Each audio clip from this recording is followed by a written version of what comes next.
Everyone is always working. Also, do you know what? Not long ago, 10 years. We've had to deal with things like this for 10 years. In a sad family fight, Paul Teutul Jr. lost everything he had worked so hard to build up Orange County Choppers into a TV empire. His dad told him he owed him $1.5 million. Unfortunately, his brother had to pick a side. However, there was a time when you and your dad stopped being close. Basically, he fired you. Of course he did. I remember how hard it was at the time. In retrospect, it was the best thing that happened. And Paul knew what the real cost of their famous fight was when he had his own children. Since having my son, I've learned to accept and understand my own father a lot more.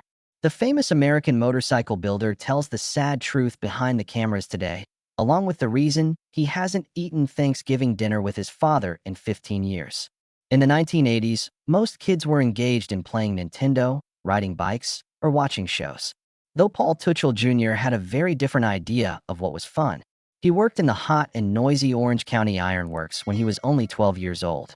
Some kids were at the beach, but Paul was cleaning up metal shavings from the workshop floors and giving grown men tools to help them weld steel. Before that, he would go to his dad's job site and play with scrap metal like it was a toy. Using things that other people would have thought were trash, he would arrange them into little statues. Everything was changed by that early experience. Paul started welding when he was 14 years old, and even the more experienced guys looked up to him. Not only did he learn new skills, but he also learned how to think like a maker. It wasn't all sunshine and rainbows in the shop, though. His dad, Paul Sr., was known for being tough, and he didn't treat his son well.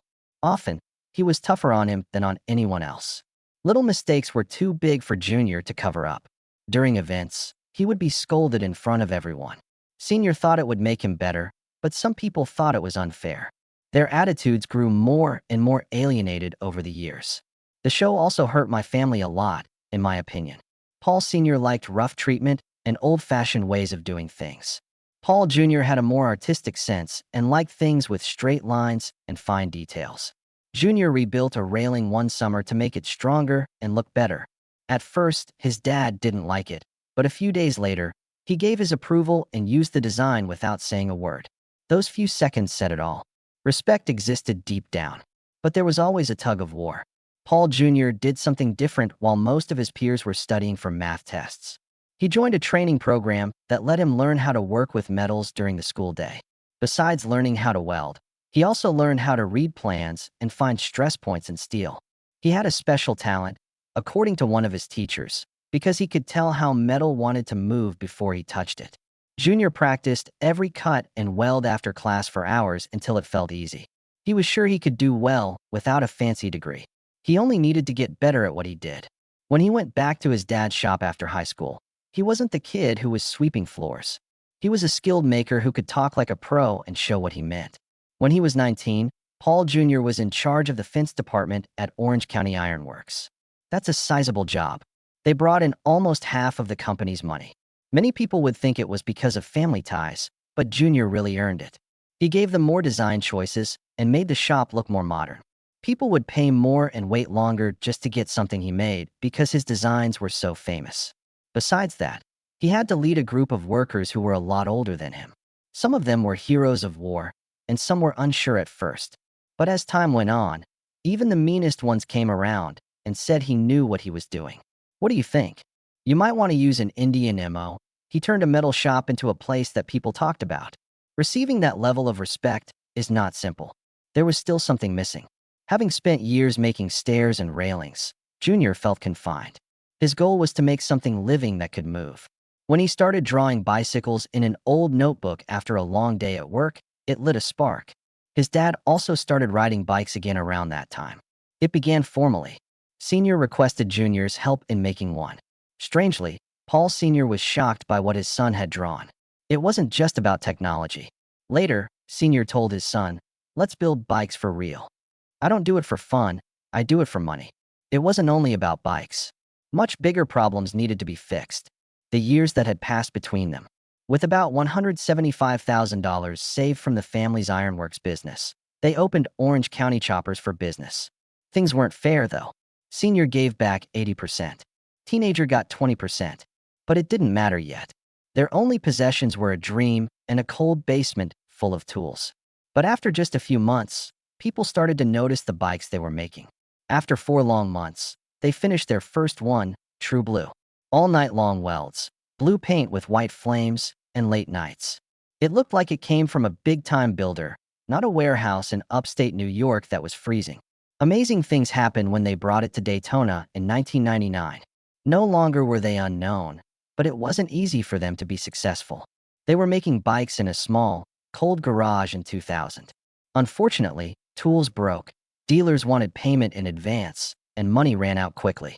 To keep to his plan, Paul Jr. often worked 18-hour days and slept on a couch in the shop. They were always fighting, big yelling fights that weren't for show but to stay alive. It cost them almost nothing to sell each bike. Although they didn't have to, they kept going because they couldn't stop. Later, in 2002, there was a call. A magazine article about their bikes caught the attention of a TV director named Craig Peligian. It was his job to find a new TV show. Mr. Paul Sr. answered the phone and asked, "What the hell do you want?" The show's director pitched a show about fixing up bikes from junkyards. Sr. turned it off right away. According to him, "We make them from scratch." It was close to falling through. After a few weeks, though, the producer came back with a better plan. Keep the fights and all, and film the real process. Paul Jr. did not like the idea. He thought the cameras would make everything worse. "They'll make us look like fools," he wrote his dad in a 5-page letter.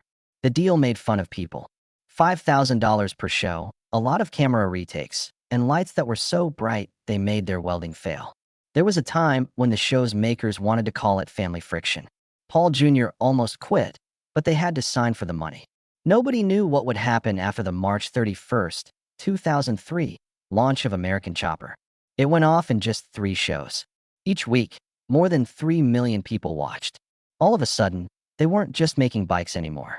They were famous. People came from far and wide to see their little shop. Selling goods was very fast.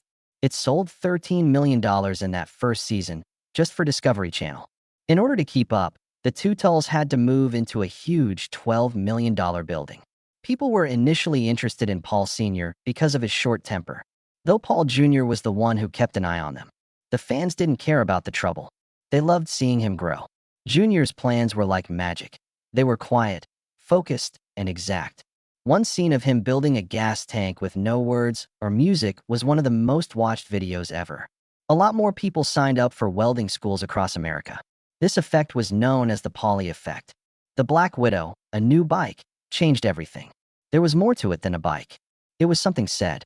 It took 167 hours of pure skill to make the spiderweb gas tank and wheels. As soon as it was shown off in New York, 15,000 people crowded in to see it.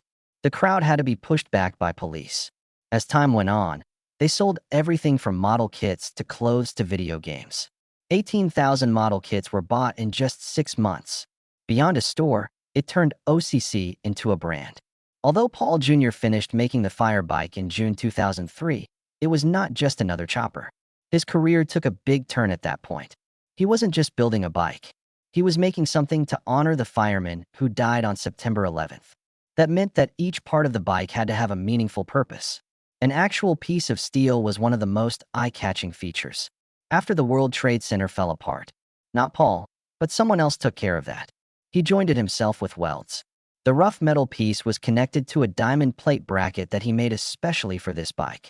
The last piece was the most moving. Unfortunately, that wasn't the only problem. The plan was so big that he had to redo the frame of the bike from scratch. For every fireman who died, there had to be a hand-painted emblem on it. To hold that much weight, both literally and figuratively, took a lot of engineering. And when the bike crashed the next year, the New York Fire Department didn't handle it like any other accident.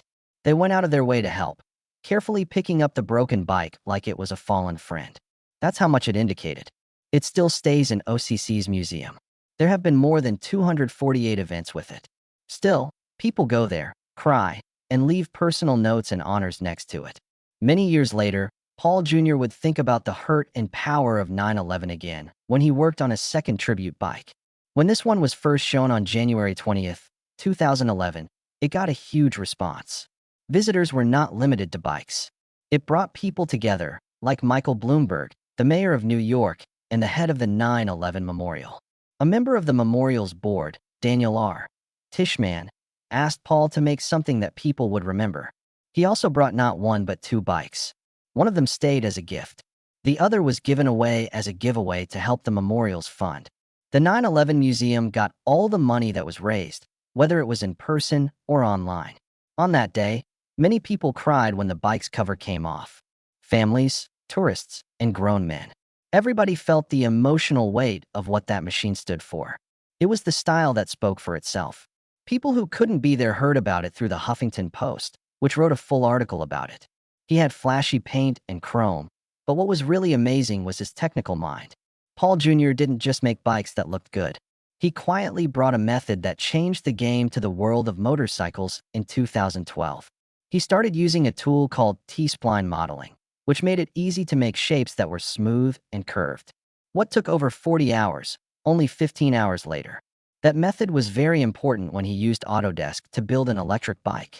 Soon, other shops copied the idea, but they often didn't know where it came from or give credit.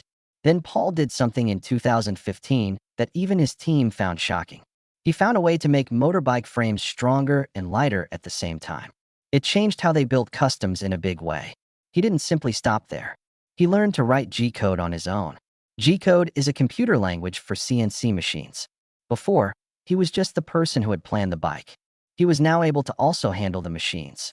He switched from being an artist to a machinist and worked on both the artistic and technical parts of the build. It took a while for the problems between Paul Teutul Jr. and his son to get worse.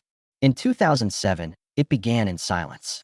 Jr. got a 20% stake in the company, but Sr. kept full power. It looked like a fair setup at first. Father is in charge of the business. Son gives it some style. But things started to shift as Jr.'s ideas got more attention and fame. No one was admiring Sr.'s old-fashioned work anymore. They were talking about how crazy Jr.'s thoughts were. That made the man who built Orange County helicopters mad. Jealousy grew silently. The seniors got tighter. Jr.'s tardiness or doing his own work set off a spark every time. The longer it burned, the more difficult it was to contain. In 2008, the store had become a battlefield. Father and son often got into fights. They were usually done. Mostly it was about being in charge. Jr. wants to be free to make things. Sr. wanted respect. Worlds collided. Disciplined hard work versus creative spirit. Americans' choppers' cameras got some of it, but not the worst of it. It got meaner for Sr. when the lights went out. And not just with Jr. Jason, who is an artist, once broke something he had made. As Sr. was going on one of his rants, the whole shop was nervous. Even Mikey, the silly younger brother who always tried to keep the peace, couldn't escape the emotional damage. He looked hurt, like being yelled at for years had finally caught up with him. Then the blow-up happened. As of September 2008. Unfortunately, Jr. was late again, and Sr. lost it. What was meant to be a warning turned into a fight. In front of the whole staff. I want to be with my dad, but getting out of that bad relationship helped me grow mentally, emotionally, and in every other way. I got out from under my dad and became my own person. Sr. wouldn't listen to Jr. when he tried to defend himself by saying that he always got the job done. Sr. answered back. He said that without him, OCC would totally fall apart. That was all there was. When Sr. lost it, Jr. got so angry that he threw a chair and then a trash can across the office. He stormed out by kicking down a door. His boss went after him and fired him right then. That time you threw that chair, you broke more than just furniture. What little work relationship they had was broken by it. As time went on, it turned into a joke. But things went badly at the time. After the shots were fired, chaos broke out. The team wasn't working together. Others backed Jr. People who didn't say anything were afraid of Sr.'s anger. People began to worry. If the creator who made their bikes suddenly died, would the bikes still be magical? The network also went crazy. Jr. was warned by TLC that he had broken his contract by leaving the show. Eventually, he came back as a worker, but only for a short time. He was finished by April 2009. Sr. did even more. He meant for Jr. to have no part in the business at all and moved to buy his 20% share. Sr. sued Jr. because Jr. wouldn't sell. There was more to the court mess than just money. Power was involved. Sr. wants to take back full control. According to him, he could buy Jr.'s shares for $500,000. He then filed a case and asked for an extra $1 million in damages. He included his own business as a co-defendant, which meant that Orange County helicopters were on both sides of the case. It was a sneaky move meant to lock Jr. out for good. Jr. didn't give up, though. The main issue in the argument was a poorly written part of the contract that said Sr. could buy Jr. shares at their true value, but it didn't explain how to evaluate that. It would be a bomb in court if they used those unclear words. In 2010, the case went to the New York Supreme Court. The first decision sided with Sr. The judge said the buyout clause was legal and told an outsider to figure out how much the shares were worth. Teenager Jr. seemed to be done. They were both in court at the same time. Neither of them is looking at the other. Jr. made a case, though. All of that changed in December. The decision was overturned by the appellate court. In their opinion, the phrase wasn't clear enough to be enforced. Thus, Jr. kept his 20% share of OCC, and Sr. was unable to remove him. It was both a huge legal win and a personal win. It looked like the son had been crushed, but it was still there. It was impossible for his dad to get rid of him. Our relationship with my dad is one in which we don't fight. I'm going to say that. That is, are we going to hang out? Do not think that we are hanging out. Even though things aren't terrible, they could be better, which is fine. In some cases, these things take time. Unfortunately, Jr. couldn't make bikes right away. A year later, he couldn't work for anyone else. That meant no more motorcycles would be made until 2010. Therefore, he changed direction. He started designing products, like a dog park and a new look for Coleman's Grill. But he kept going even though it was one of the worst times of his life. Making an office in a room in their house, hiring a young man to do computer work, and starting Paul Jr. Designs that were right next to OCC in April 2010. When Paul Jr.'s one-year deal with Orange County Choppers to not work for anyone else finished, he did something that no one saw coming. He didn't just open his own bike shop. He started a full-on mutiny. Supportive OCC employees like Vinny DiMartino, Joe Pugliafico, Nub Collard, and even his own brother Mikey quit the company and followed him. Shortly after, Cody Connolly joined too. This wasn't just a change in business. A lot of people left. The kind that made Paul Sr. feel terrible and very angry. They didn't waste any time on Discovery Channel. The backlash turned into reality TV gold, and they started a new show called Sr. vs. Jr., which put father and son up against each other every week in a battle that crossed the line between family and ratings. This show made it clear that Paul Sr. and Jr. were having a bad time. Since it started in August 2010, each show has made things worse. Paul Jr. didn't think it was a good idea to show their family drama on national TV, but Paul Sr. did. The fights in the shops were meant to be dramatic, and people were asked to pick a side. It was called Tantrum TV by one critic, who was right. The emotional damage was more important than the bikes. This was no longer just for fun. This was actual pain that was made available to the people. But no one could take their eyes off of it. Something unexpected took place in the middle of all this chaos. While filming an episode, Paul Jr. met Rachel Biester. When she showed up as the McCuff girl in a yellow costume, something clicked. Something silly that began on TV turned into something important. Rachel gave Paul Jr. something solid, while cases were flying and the Teutul name was being used in a lot of different ways. She was successful in her own right, ran her own store, and quickly became the calm in his storm. Paul found balance and, eventually, a stronger trust in her, which changed everything in his life. The wedding they had in August 2010 was supposed to be a new beginning. There was a 6-tier cake from TLC's Cake Boss, and it was magnificent. There was one empty chair, though, that everyone saw. The elder Paul didn't show up. He was invited, but the cases and old grudges were still too fresh. On the most important day of his life, his father wasn't there. This hurt a lot. There was something or someone missing, even though there were over 100 people. This disappearance wasn't just for one person. How far apart they had become was shown by the object. Although time went on, the wounds didn't get better fast. Paul Jr. then had his own child in 2015. It had been hard for him and Rachel to get pregnant. It finally happened during a short trip to Nashville, after almost 2 years of trying in New York. Paul Jr. said receiving Hudson changed the way he saw everything, especially his own father. When he held his son, he realized what he had lost during all the years of silence in courtrooms. It was the first time he really understood what it meant to be a dad and how hard it must have been for his own dad. Observing his departure, sometime between the drama in court and the chaos on TV, Paul Jr. went through a quiet change. He started to think about things more seriously, especially his faith. He said in an interview that he wasn't happy with the way he was living, even with Rachel. Although things changed after a very powerful spiritual vacation, they wisely chose what to do. Not close until you get married. Their feelings were hurt, but it was important to them both. He eventually asked her to marry him, and that faith became a driving force in Paul Jr.'s life. He even began talking about it in public, sharing his story to help others find their own way through hard times. His faith eventually gave him the strength to look back and talk to the man he used to be afraid to talk to. For Hudson, not just for himself, because he knew what it would cost him to keep quiet every time he looked at his son. When that happened, the healing really started. When Paul Teutul Sr. and Paul Jr. fought, it was never just about bikes. They were private, angry, and full of strong feelings. It began as a family business, but it turned into one of the craziest competitions reality TV had ever seen. Many people watched to see not only custom bikes being built, but also a father and son fighting with each other as the wrench was turned. Their most famous fight was in 2011, when both guys competed in a build-up show that showed how different they had become. Senior chose his usual rough and angry style, while Junior made a bike that looked like the P-51 Mustang fighter plane. Soulful, artistic, and sleek. Not only did that bike ride, it also talked. For sure, Junior wasn't just making tools, he was also making points. It happened again and again. Between 2010 and 2016, they played each other in a number of events.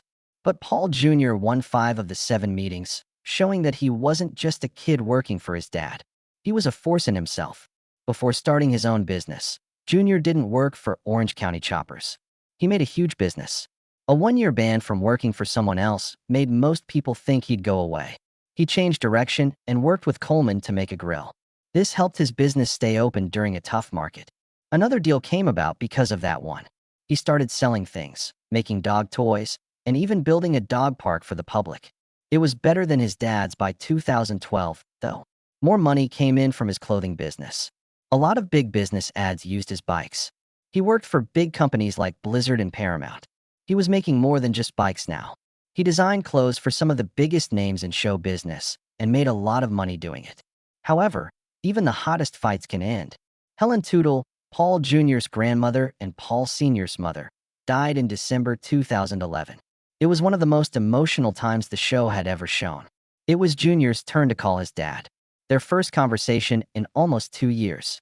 There weren't many words said. It wasn't a long talk. You were loved by her a lot. My condolences on your loss. Senior on the other and didn't know what to say. He said that he wished it had been in person, but his voice seemed to change. Beyond the anger, there was probably sadness and even sorrow. Things weren't perfect at that time, but it was real. In 2018, Paul Teutul Sr. and Paul Teutul Jr. got back together. It wasn't an emotional family success. The move was for business reasons. TV makers planned and pushed it carefully because they wanted to make money off of old drama. Their last conversation was almost 10 years ago. After their big fight in 2009, when Senior fired his son from Orange County Choppers, there was a lot of quiet. That's why Discovery Channel wanted to get back together, not to heal. I fixed a broken motorbike, not a family that was broken. They chose the helicopter that was built in 2005 and had a Yankees theme. It was sold and then burned for some reason. Some even said it might have been broken to get insurance money. The network had a great reason to bring them back together after that mess. Secretly, things were tense. They had strict rules, separate shooting dates, and even backup plans in case things got bad between them. Senior tried to hide his feelings, letting them know they were a little bigger and smarter. However, everyone present knew that this was not going to be a warm embrace reunion. The last ride, a 2-hour treat meant to end things, came 2 years later. It actually made things worse. The story began with good intentions. ABC Supply ordered a national bike to stand for family and honor.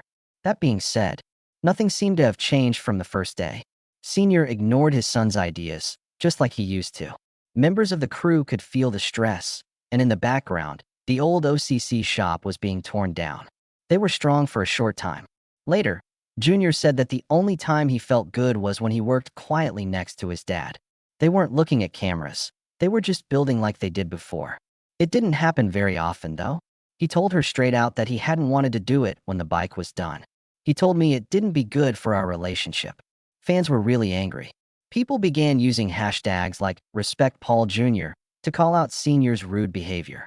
They're not close now, despite what the ads say. No way, not at all. They have very different lives now that it's 2025. Talking only happens when they have to buy supply contracts. There were a few bikes they worked on together from 2018 to 2023. Others who were there say it was all for the cameras.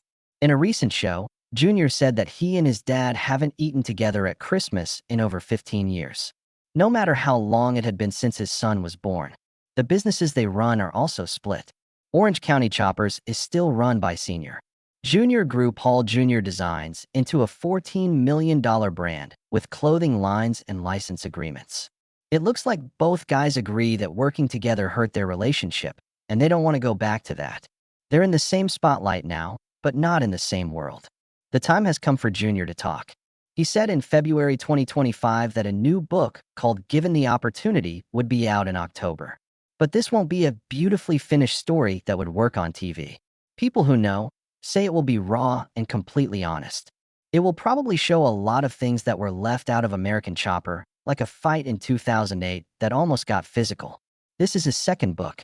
The first one was about his job and religion. This one is about his father's alcoholism and how it hurt their family for a long time. Junior told her that he is no longer lying.